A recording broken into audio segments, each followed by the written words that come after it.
माधोपुर में गोपाल नाम का एक व्यक्ति अपनी पत्नी सरोज और बेटे मुकुल के साथ रहता था। सरोज गोपाल की दूसरी पत्नी थी। उसकी पहली पत्नी बेटे मुकुल को जन्म देने के कुछ महीने बाद ही गुजर गई। फिर मुकुल के लालन पोषण के लिए गोपाल ने उससे दूसरी शादी कर ली। सरोज मुकुल की देखभाल करने लगी। एक रोज अचानक से सरोज को चक्कर आने लगे और उसे पता चला कि वो माँ बनने वाली है। ये बात सुनकर घर में सब बहुत खुश थे। फिर 9 महीने बाद उसने एक बेटे को जन्म दिया, लेकिन फिर भी सरोज मुकुल को उतना ही प्यार करती थी। ऐसे ही समय बीता। एक रोज सरोज की माँ विमला उसके घर आती है। कितना प्यारा है मेरा वंश, और कितना सुंदर और गुणी भी। हाँ माँ, मुकुल बड़ा ध्यान रखता है वंश का। दोनों भाइयों में बड़ा प्यार है। ये तू क्या कह रही है? मत भूल, सिर्फ वंश तेरा बेटा है और ये मुकुल तेरी सौतन का।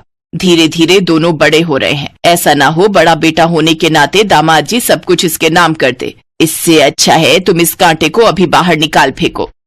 अपनी माँ की बात सरोज के मन में भी घर कर जाती है। एक रोज मुकुल स्कूल जा रहा होता है, तब सरोज वंश को गिलास भर कर दूध पीने को देती है।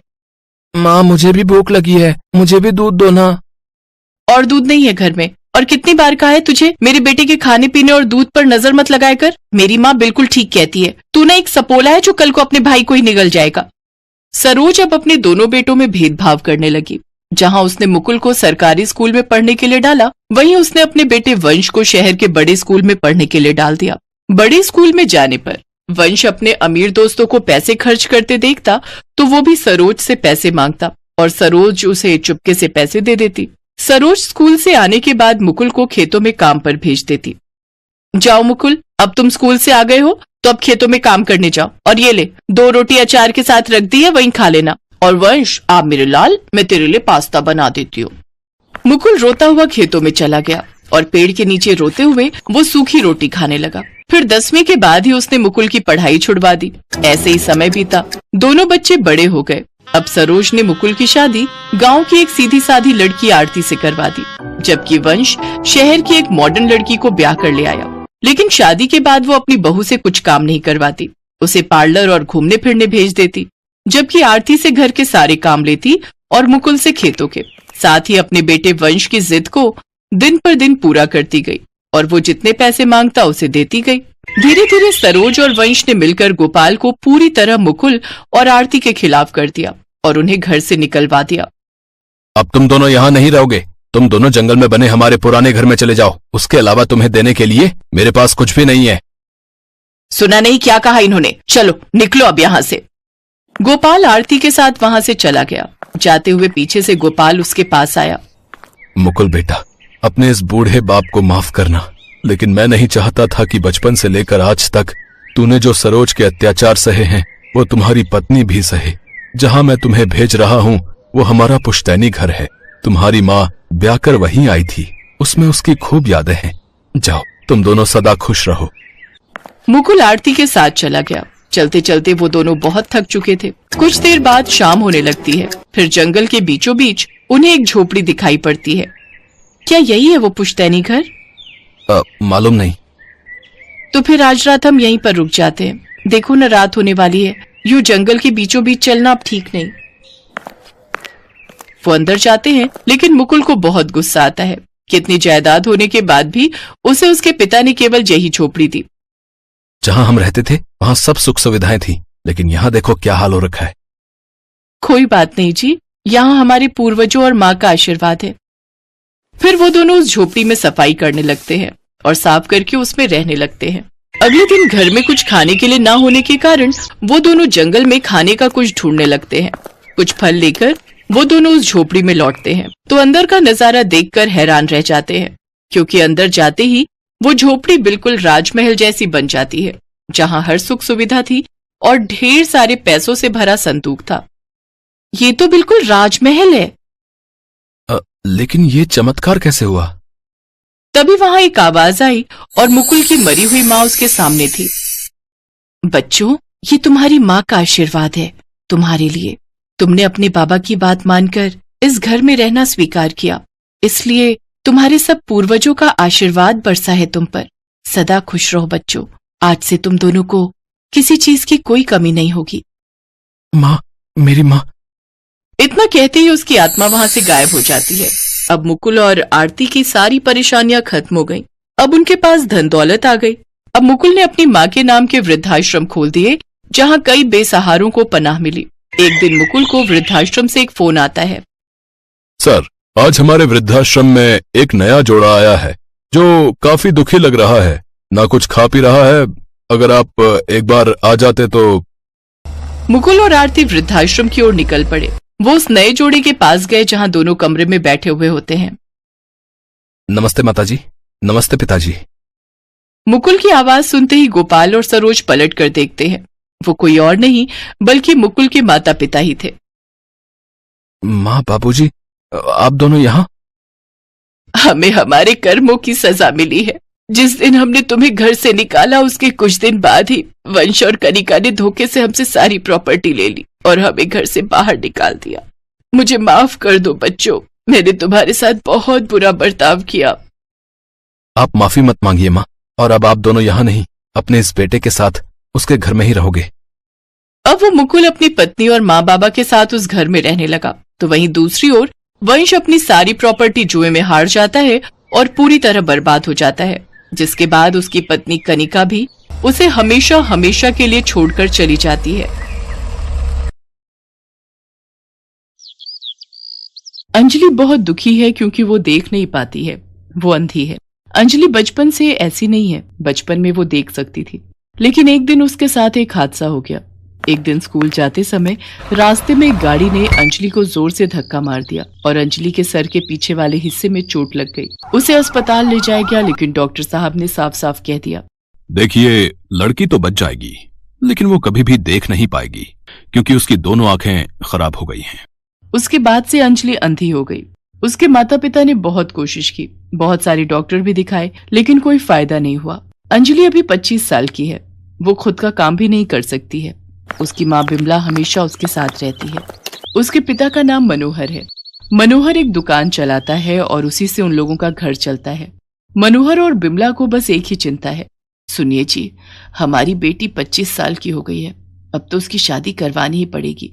हाँ बिमला, वो तो है, लेकिन एक अंधी लड़की से कौन शादी करेगा? उसके लिए हमें दहेज में बहुत सारे पैसे देने होंगे। हमारे पास एक वो दुकान ही तो है, उसे गिरवी रखना होगा। इस तरह बिमला और मनोहर अंजलि की शादी को लेकर आपस में बात कर रहे होते हैं कि अंजलि ये सब सुन लेती है। वो एक छड़ी से रास्ता नापते हुए बिमला और मनोहर के पास जाती है और कहती है, माँ, दुकान गिरवी रखने की कोई जरूरत नहीं है, मेरे लिए आप लोग दुकान क्यों गिरवी रखेंगे? बेटी, हम तेरे माता पिता हैं, हम वही करेंगे जिसमें तेरा भला हो। तेरी शादी तो हम करवा के रहेंगे। अगले दिन मनोहर दुकान गिरवी रखकर बहुत सारे पैसे घर ले आता है और शादी के लिए 10 लाख रुपए दहेज देने का ऐलान कर देता है। ये खबर चारों तरफ फैल जाती है और अंजलि के लिए एक रिश्ता आता है। लड़के का नाम सुबोध है और उसकी माँ का नाम जानकी, और सुबोध की बहन का नाम पायल है। तीनों मिलकर अंजलि को देखने आते हैं। अंजलि अंधी होने के बावजूद सज धज कर उन लोगों के लिए मिठाई ले आती है। उसकी शादी पक्की हो जाती है।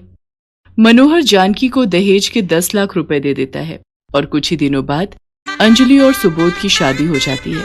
अंजलि ससुराल चली जाती है। पहले के 2-3 दिन तो अच्छे से ही गुजरते हैं, मगर उसके बाद वाले दिन जानकी अंजलि से कहती है, बहू, जाओ जाकर मेरा कमरा साफ कर दो। लेकिन माँ जी, मैं तो अंधी हूँ, मुझे कुछ भी दिखाई नहीं देता। तो क्या तुम्हें सर पर बिठा लें? तभी वहाँ पर अंजलि की ननद पायल आ जाती है और कहती है, भाभी, भूल मत जाना कि ये तुम्हारा ससुराल है, मायका नहीं जो तुम हमेशा बस आराम करती रहोगी। यहाँ रहना है तो घर का कुछ काम तो करना ही पड़ेगा। नहीं नहीं पायल, मैं आराम नहीं करती हूँ, वो तो मुझे कुछ दिखता नहीं है, वरना काम करने से मुझे कोई ऐतराज नहीं है। अब जानकी चिल्लाना शुरू करती है, चुप रह कलमुही, कामचोर कहेगी, हमेशा बस अंधी होने का फायदा उठाती है। जो बोल रही हूँ वो चुपचाप सुन ले, नहीं तो मार मार कर यहाँ से दफा कर दूंगी। ये सुनकर अंजलि घबरा जाती है, साथ साथ उसे बहुत डर भी लगने लगता है। डर के मारे वो बड़ी मुश्किल से चलते हुए जानकी के कमरे में जाती है और झाड़ू से कमरा साफ करने लगती है, लेकिन उसे तो कुछ दिख ही नहीं रहा था। ऐसे ही साफ करते करते झाड़ू टेबल पर रखे हुए फूलदानी से जाकर टकरा जाती है और फूलदानी नीचे गिरकर टूट जाता है और उस आवाज से जानकी और पायल वहां दौड़कर चले आते हैं। हाय हाय, सत्यानाश कर दिया, तोड़ दिया, मेरा सब कुछ तोड़ दिया। अंजलि रोते हुए माफी मांगने लगती है, माफ कर दीजिए, मुझसे गलती हो गई है, मुझे पता ही नहीं चला कि वहाँ कुछ है, मैं तो अंधी हूँ। फिर से वही बात, माँ, भाभी ऐसे नहीं सुधरेगी। ये बोलकर पायल 2 डंडे लाती है और दोनों मिलकर अंजलि के ऊपर प्रहार करने लगते हैं। अंजलि रो पड़ती है। उसी रात को जब सुबोध घर लौटता है तब अंजलि उसे सब कुछ बताती है। ये सुनकर सुबोध अपनी माँ और बहन को ही सपोर्ट करता है। अंजलि समझ जाती है कि ये लोग ऐसे ही हैं। उसके बाद से हर रोज अंजलि के ऊपर अत्याचार चलता रहता है।